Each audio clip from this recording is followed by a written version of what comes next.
He didn't cry out in anger. He didn't whisper in fear. He looked toward heaven and surrendered. Father, into your hands I commit my spirit. This was not a moment of weakness. It was the victory of perfect trust. Because when love gives everything, it holds nothing back, not even the last breath. There comes a moment when words no longer explain, when strength has nothing left to prove, and love has given all it can give. It is in this moment, with lungs nearly collapsed, with blood nearly drained, with pain echoing through every nerve, that Jesus speaks one final sentence, not with defiance, not with complaint, not even with fear, but with the calm of someone who has finished what he came to do, and with the trust of a son who never stopped loving his Father. Father, into your hands I commit my spirit. Luke 23:46. These are not the words of a man defeated. They are the words of surrender, not forced surrender, but chosen surrender, the kind that only love can offer. Let's sit with this. Let's not rush past the cross today. Let's not hurry through the death of God. Let's stay and listen to the quiet triumph of perfect trust. Father, that's how it begins. Even in death, Jesus calls him Father. He doesn't say God or Judge or Almighty. He says Father, because this is not the end of relationship. It is the deepest expression of it. In that one word, Father, Jesus reminds us that this moment on the cross is not chaos, it's not failure, it's not abandonment. It's the moment of reunion. It's the return of the Son to the arms of the Father. This is not the cry of despair. This is the whisper of surrender. And it is the most powerful surrender the world has ever seen, because it is not born from weakness.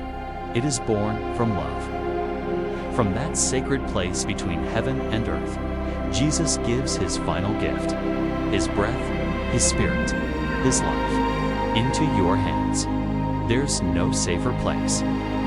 The hands that shape the stars, the hands that formed Adam from dust, the hands that reached through history to touch lepers, wash feet, and break bread. Those are the hands Jesus entrusts himself to. Not the hands of men who drove nails through him. Not the hands of soldiers who gambled for his robe. Not the hands of the crowd who waved him away, but the hands of the Father. Hands scarred not by violence, but stretched in eternal welcome. Into your hands. Have you ever said that? In the middle of uncertainty, in the dark night of grief, when the diagnosis came, when the betrayal happened, when you were left alone, have you ever whispered, Father, into your hands, I place this pain, I place this fear, I place this child, I place this season of not knowing. Because if Jesus could say that in his very last breath, when everything looked lost, then so can you. And then comes the final phrase, I commit my spirit. This is not Jesus being taken. It is Jesus choosing. He is not collapsing under the weight. He is handing himself over. It is a gift, freely given. No one takes his life from him. He lays it down, and not reluctantly, not with resistance, but with peace. Because when you love perfectly, you trust completely. And in that moment, Jesus teaches us the most important lesson of all. The safest place for your soul is not in control, not in comfort, not even in clarity, but in the hands of the Father. Let this sink in. Death didn't steal Jesus. Sin didn't defeat him. Darkness didn't win. He chose the moment. He chose the words. He chose the surrender. Because love always chooses. And when Jesus said, into your hands I commit my spirit, he wasn't just finishing his life. He was opening a new way for yours. He was carving a path of trust through the deepest valley of fear. He was showing us what it looks like to live and die in the arms of love. So let me ask you now, what do you need to entrust to the Father? What part of your life is still being held with clenched fists? Is it your past, a shame you can't seem to forgive? Is it your future? The fear that nothing will work out? Is it someone you love? A child? A parent? A friend who's hurting? Is it your spiritual dryness?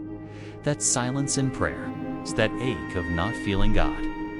Jesus didn't die only to forgive your sins. He died to teach you how to trust. Kata hand over everything into the Father's care. And he didn't just say those words, he lived them. From Bethlehem to Calvary, from Jordan's waters to Gethsemane's sweat, from feeding the 5,000 to kneeling alone while friends slept. Every step of Jesus' life was a journey toward this final surrender, so that when he said, "Father, into your hands," he could say it with no regret, because nothing had been held back. Can you imagine dying with no fear, breathing your last breath not in terror, but in peace? That is not just possible for saints. It is the destiny of those who love, not those who never failed, not those who never doubted, but those who kept coming back to trust, again and again and again.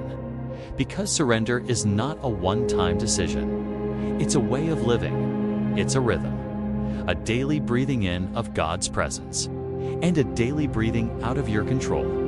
A giving over, a letting go, a falling into the hands that will never let you fall.